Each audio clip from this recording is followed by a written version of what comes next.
Hello दोस्तों, आप सभी को जो चंद्रयान 3 का लॉन्च फाइनल सक्सेस हुआ है उसकी बधाई और खासकर इसरो के सभी वैज्ञानिकों को इस अभूतपूर्व सफलता की बधाई।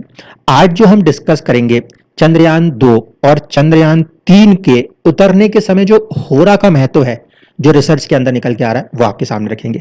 ये बात तो क्लियर है कि इवेंट हो चुकी है और हम इवेंट के हो जाने के बाद इस ऑब्जर्वेशन को कर रहे हैं, इसलिए इसको इस तरीके से तो कतई नहीं देखा जाएगा कि हम इसमें कोई भविष्य की प्रिडिक्शन को दे रहे हैं। लेकिन जो मैंने शुरुआत में ही अपने चैनल के साथ कहा था कि हम पूरा टारगेट सिर्फ रिसर्च पे रखना चाहते हैं कि क्या जो चीजें कही गई हैं वो कुछ अहमियत रखती हैं, कुछ मायने रखती हैं, और रखती हैं तो कितनी रखती हैं। तो अब उसको समझने की कोशिश करेंगे कि होरा की स्थिति में वो क्या था जिसने चंद्रयान 2 और चंद्रयान 3 के बीच में एक डिफरेंस क्रिएट किया हुआ है। दशाएं भी इसका हिस्सा आवश्यक रूप से होंगी, क्योंकि एक बार ठंडे दिमाग से पहले समझने की कोशिश करते हैं। 2019 की अवधि में भी इसरो यही था, साइंटिस्ट थे। 2023 में भी इसरो ही है, साइंटिस्ट है, दिमाग भी वही है, कैपेसिटी वक्त के साथ बढ़ती है, इसमें तो कोई दो राय नहीं है। देश की कमान तब भी एक ही हाथ में थी, आज भी देश की कमान एक ही हाथ में है। ये बात मैं इसलिए कहने की कोशिश कर रहा हूं, कई बार व्यक्ति वही रहता है, लेकिन जब सही समय पर सही होरा में कोई इवेंट हो रही होती है तो फिर वो हो जाता है। क्योंकि आप में से बहुत सारे लोग ऐसा कहते हैं कि क्या हम इतने केपेबल हैं आज की तारीख में। देखिए, देश आज भी वही है, सारी सिचुएशन है वही है, कैपेसिटी वही है, टाइमिंग का खेल है। पिछली बार भी आखिरी के चंद मिनटों में सारा खेल बदला था और आज भी आखिरी के चंद मिनट ही काम कर रहे थे। इसीलिए होरा का जो स्वामी है, जो हमें आखिरी के घंटे की स्थिति को दर्शाता है, उसकी कुछ ना कुछ तो अहमियत है, उसे हम समझने की आज कोशिश करते हैं। सबसे पहले लेके चलें आपको कि डेटा क्या यूज कर रहे हैं, इसको देख लेते हैं। तो चंद्रयान 2 को जो था उसको 6 तारीख को ऑलमोस्ट कहीं ना कहीं लैंडिंग करनी थी। टाइमिंग था यूटीसी रात के 8:23, ठीक है। लेकिन भारत के लिहाज से हम आईएसटी यूज करते हैं। आईएसटी जो था वो था हमारा 1 बज के तकरीबन 53 का। मैंने इसको 1:54 के आसपास लिया है। होरा लॉर्ड वहीं के वहीं रहने वाले हैं। ये चीज इसलिए क्योंकि ऐसा तो नहीं कि हम किसी चीज को थोप रहे हैं, चैनल चलाने के लिए कहीं होता है ना कि फेक चीजों को बना दिया जाता है, ऐसा कुछ नहीं करना है। आप इन चीजों को सीधे सीधे गूगल से चेक कर सकते हैं। सबसे पहले भारत की कुंडली की स्थिति को दिखा दूं तो ये जो इंडिया का ओरिजिनल चार्ट है, जन्म के समय हमारे को ये कुंडली मिली थी।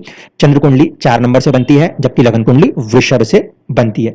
जिस समय अवधि के लिए ये चंद्रयान 2 का केस हुआ था, अगर हम उसको देखने की कोशिश करते हैं तो ये स्थिति थी। देखिए, 6 सितंबर 2019 1:54, क्लियरली बोल रहा हूं, 53 लिखा हुआ, मैंने थोड़ा सा उसको 54 डाला है, ठीक। दिल्ली को हमने प्लेस टारगेट करके अपनी पूरी एनालिसिस को ऑब्जर्वेशन के लिए लिया हुआ है। और इस अवधि के अंदर अगर हम देख रहे थे तो हमें क्या चीजें देखने को मिल रही थी। दिन आ रहा था हमारे लिए गुरुवार का, योग जो भी है विषकुंभ था, ठीक है। हमारा होरा का स्वामी बन रहा था चंद्रमा। जब होरा का स्वामी चंद्रमा बन रहा था तो उस पर्टिकुलर डेट के चार्ट को जब हमने बनाया, उस पर्टिकुलर टाइम को लेकर जब हमने इस चार्ट को क्रिएट किया तो हमें यह स्थिति समझ में आई। अब देखिए क्या क्या कंडीशनें बन रही थी। होरा का स्वामी चंद्रमा पहले तो नीच राशि अवस्था में जा रहा, दूसरा मंगल के दृष्टि में भी है, मंगल केंद्र में भी है, तो नीच भंग की अवस्था तो बनी जाती। इसलिए सिर्फ ये ब्लेम नहीं हो सकता था कि चंद्रमा जो है वो नीच का है तो उसकी वजह से सारा काम खराब हो गया।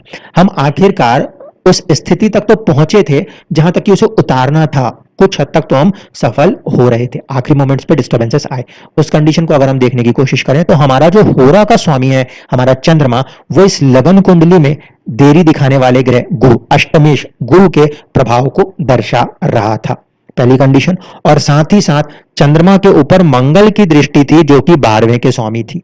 तो ऐसे स्थिति में हमारा जो चंद्रमा है, वो हमारा जो होरा का स्वामी बन रहा है, वो कहीं ना कहीं हमारे अष्टमेश और द्वादशेश के प्रभाव में कार्य कर रहा था।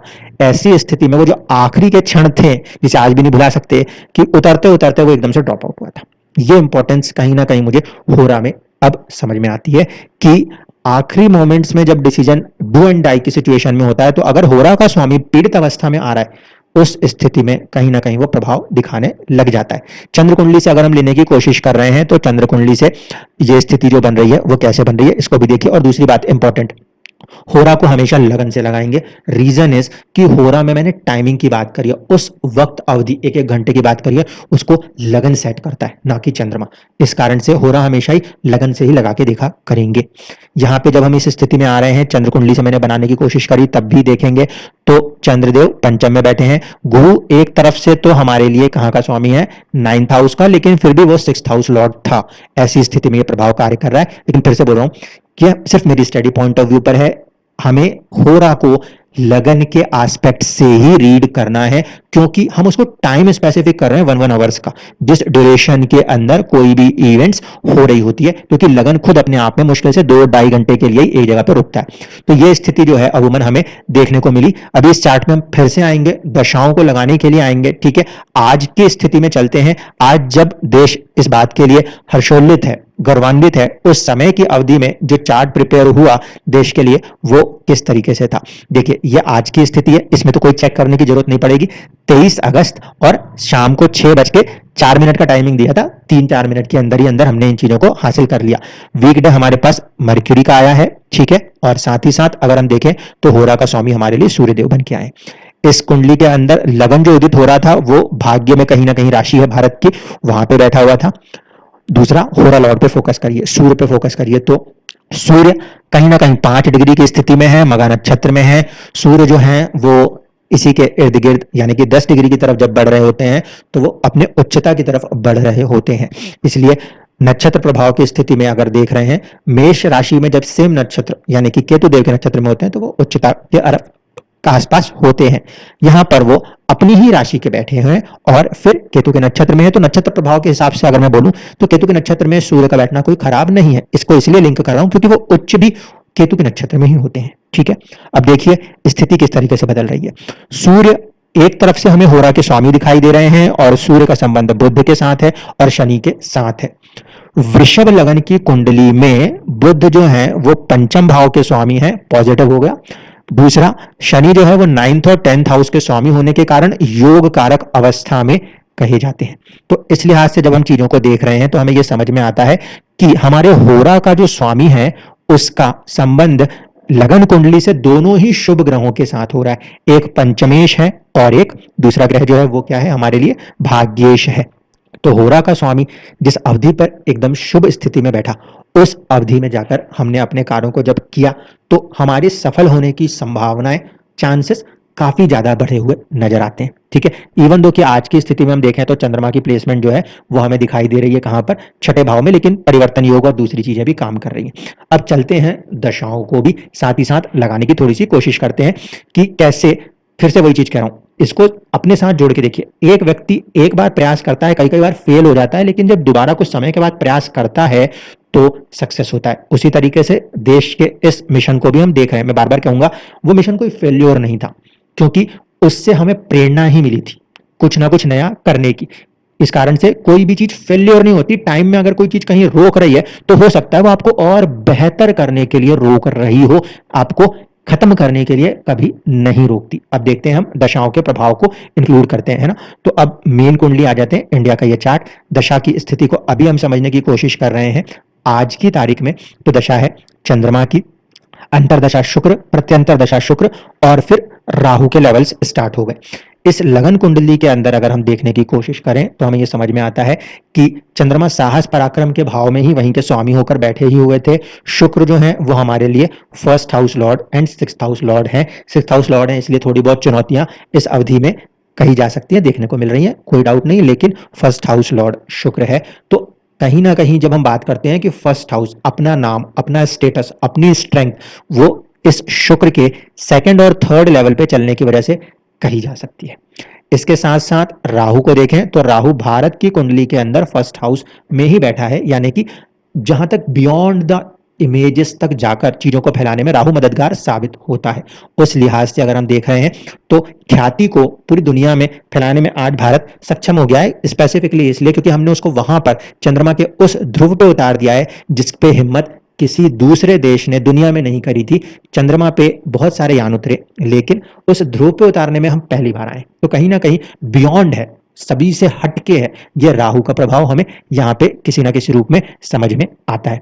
और इस कंडीशन को अगर हम समझ पा रहे हैं तो देखिए लास्ट लास्ट की जो कंडीशंस बन रही हैं, फिर चंद्रमा की तरफ चीजें बढ़ती हुई सी दिखाई देती हैं। 22 और 23 में चंद्रमा की जो प्लेसमेंट है, वहां पे फिर से बोलूं कि साहस और पराक्रम के हिसाब से ये कई सारे ग्रहों के साथ योग बना के बैठा हुआ है।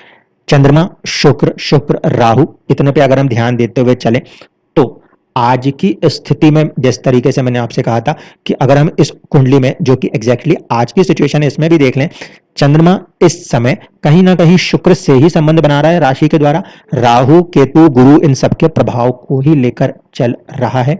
शुक्र वक्र अवस्था में है और वक्र अवस्था में ही वो राशि परिवर्तन योग चंद्रमा के साथ बनाकर कार्य कर रहे हैं। तो महादशा का स्वामी जो है वो कहीं ना कहीं तीसरे भाव का स्वामियों के छठे में बैठा है, शत्रुओं पे विजय दर्शा रहा है। पहली चीज, रशिया ने जिस तरीके से किया उसके बाद हम उस पर जीत हासिल करने में सफल ही हुए हैं एक तरीके से। दूसरा, शुक्र जो कि फर्स्ट हाउस लॉर्ड है, वो कहीं ना कहीं अपनी वैल्यू को दर्शा रहा है। राहु जो है, जिसका लेवल हम 4th लेवल पे दशा में देख रहे थे, वो गुरु के साथ और शनि से दृष्ट होकर 12वें में बैठा हुआ है। 12वें में बैठा है तो एक्सो स्पेस, 12th हाउस कहीं ना कहीं चीजों को ही दर्शाता है। तो वहां पे उसके लिए वो एक पॉजिटिव सपोर्ट कंडीशन बना रहा है। क्यों? क्योंकि एस्पेक्ट जो है उस राहु के ऊपर, उसको ध्यान से देखिएगा, राहु मंगल से भी दृष्ट है इस समय और शनि से भी दृष्ट है, गुरु के साथ है। गुरु के साथ है तो पॉजिटिव है, मंगल साहस पराक्रम का ग्रह है, कहीं ना कहीं उसका सपोर्ट दे रहा है। और साथ ही साथ चंद्रमा अगेन वो शुभ स्थिति में कहा जा सकता है। शुभ स्थिति में इसलिए कहा जा सकता है क्योंकि परिवर्तन योग के कारण वो शुक्र से एक स्ट्रॉन्ग बॉन्डिंग कंडीशन बना रहा है। अब चलते हैं जरा पिछले चंद्रयान 2 के समय की जो अवधि थी उसमें दशा को भी देख लेते हैं। चंद्रमा तब भी थे, चंद्रमा के अंदर उस 2019 की अवधि में गुरु का अंतर चल रहा था। हमें सितंबर के आसपास आना है और अगर 6 सितंबर के आसपास हम आते हैं तो हम देखते हैं कि गुरु के बाद अगस्त और ये हुआ सितंबर, मंगल के बाद 6 सितंबर को अगर हम कोशिश करते हैं पहुंचने की तो तकरीबन ये स्थिति बन रही थी। ठीक है, अब यहाँ पे ग्रहों की स्थिति को देखिए, गुरु 2nd लेवल पर, मंगल 3रे लेवल पर और शनि 4थे लेवल पर थे। ठीक है, अब इस स्थिति को जब हम देखें, इन 3 ग्रहों पे फोकस करें, चंद्रमा पे तो फोकस नेचुरली करना है, महादशा स्वामी है वो गुरु, मंगल और शनि। इस स्थिति में जब हम पहुंचते हैं अगले उसमें, जब चंद्रयान 2 के समय, तो दशा स्थिति के हिसाब से चंद्रमा जो कि महादशा का स्वामी था वो कहीं ना कहीं पहले तो नीच राशिस्थ अवस्था, नीच भंग की कंडीशन बनाने की कोशिश में, पहली चीज। दूसरा, गुरु यहाँ पे इंपॉर्टेंट फैक्टर है क्योंकि इस लगन कुंडली के लिए गुरु डिले दर्शाता है, 8वें का स्वामी है, रिसर्च दर्शाता है। वहां पे हम डिले में आए थे और हमने वहां पे रिसर्च को और ज्यादा बढ़ाया था। तीसरे लेवल पे जो था वो था हमारे लिए मंगल के तीसरे लेवल पे होने की वजह से हम जो है ऑलमोस्ट कहीं ना कहीं पहुंच पा रहे थे हैवी खर्चों के साथ। लेकिन क्या हो रहा था, 12th हाउस लॉर्ड की कंडीशन होने के कारण फिर हमें नुकसान देखने को मिल रहा था। इसके आगे के स्टेज पे शनि बैठा हुआ था। ठीक है, शनि योग कारक ग्रह होकर अष्टम में बैठा था। रिसर्च की तरफ हम आगे बढ़े और कुछ हद तक हमने वहां तक पहुंचाया, उतना हमने नाम कर लिया था।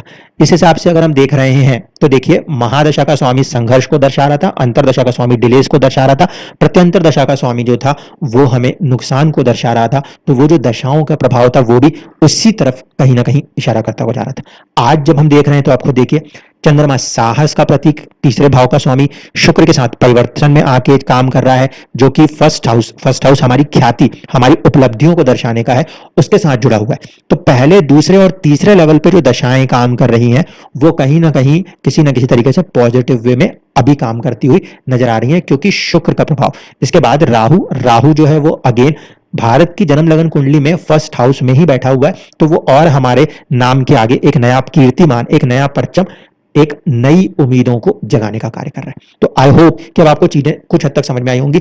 दशा भी एक फैक्टर तो थी, लेकिन दशा से ज्यादा इंपॉर्टेंट फैक्टर मुझे कहीं ना कहीं ऐसा लगता है कि वो हो रहा है। सूर्य के ऊपर जितनी शुभता आज थी, उस अवधि में हमने इस काम को किया, हम ज्यादा सफल थे। पिछली बार चंद्रमा का हो रहा था और चंद्रमा के ऊपर जितनी अशुभता कार्य कर रही थी, उतना प्रभाव हमारे ऊपर भी कहीं ना कहीं था। वो समय अवधि ये कह रही थी कि आगे बढ़ के कुछ नई खोज करें, कुछ नया करें।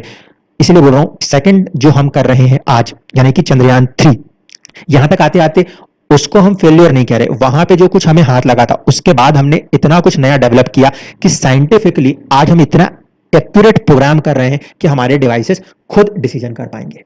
दुनिया एआई के पीछे भाग रही है, हमने आज उसे प्रूव भी कर दिया। एक तरीके से अगर आप खुले दिमाग से चीजों को देखेंगे तो हमारे लैंडर ने खुद डिसीजन लिया है। हम एआई की तरफ पूरी दुनिया भाग रही है, अमेरिका भी भाग रहा है, लेकिन हमने प्रूव करके दिखाया कि हम इतने सक्षम है कि हमारे डिवाइसेस भी ऑटोमेटिकली अपने आप को कंट्रोल आउट कर लेंगे। क्यों? क्योंकि वहां से जो दशा चल रही थी वो पूरी रिसर्च की चल रही थी, और उसी रिसर्च के दम पर आज हम उससे बेहतरीन सफलताओं को हासिल करने में सक्षम हुए। इसलिए दोनों चीजों को आपको ध्यान रखना है, दशा भी आपका सपोर्ट है और हो रहा लास्ट मोमेंट, पिछली बार भी हम वहां तक पहुंच गए थे, अगर उतर गया होता तो शायद जो मैं आज कह रहा हूं वो नहीं कह रहा होता। इसलिए ध्यान रखिएगा, हो रहा लास्ट मोमेंट पे इवेंट का कुछ भी करना ना करना, ये हो रहा के स्वामी का एक अहम रोल जीवन में देखने को मिलता है। शायद इसीलिए ये हमेशा कहा गया कि होरा का स्वामी सबसे बलवान होगा, क्योंकि उसने उस अवधि में आपको जन्म दिया है, उस अवधि में आपको जन्म दिया है।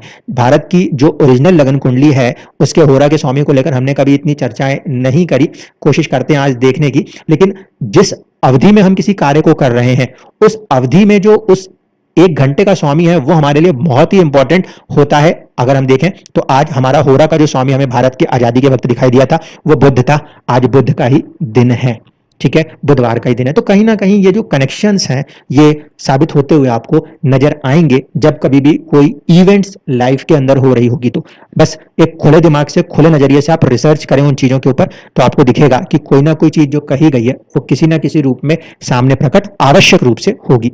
बहुत बहुत बधाइयां और आज के लिए इस वीडियो के लिए धन्यवाद।